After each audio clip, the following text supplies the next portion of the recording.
కష్టంలో ఉండనివ్వండి, హనుమత్ ప్రదక్షిణాలు చేస్తే మనస్సుకి శాంతి కలుగుతుంది.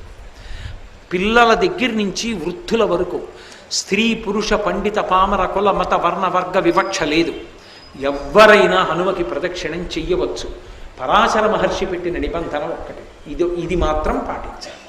ఈ శ్లోకం చెప్తూ ప్రదక్షిణం చెయ్యాలి. రెండవది, ఎక్కువ ప్రదక్షిణాలు చెయ్యాలని ఏదైనా కామితంతో కానీ ఏదైనా కామ్యంతో కానీ చేస్తే అప్పుడు మాత్రం చేతిలో పసుపు బొమ్మలు కానీ వక్కలు కానీ పట్టుకుని పళ్ళెం పెట్టి అందులో వెయ్యాలి ప్రదక్షిణం అవడానికి. తప్ప వేళ్లతో లెక్క పెట్టడం, కాగితం మీద పెన్నుతో రాసి గీతలు కొట్టడం, పుల్లలతో గుచ్చడం, అటువంటి ప్రదక్షిణాలు చెయ్యకూడదు. అది దోషభూయిష్టం. కాబట్టి అలా ప్రదక్షిణం చేస్తే హనుమ పరమ ప్రసన్నులవుతారు అని.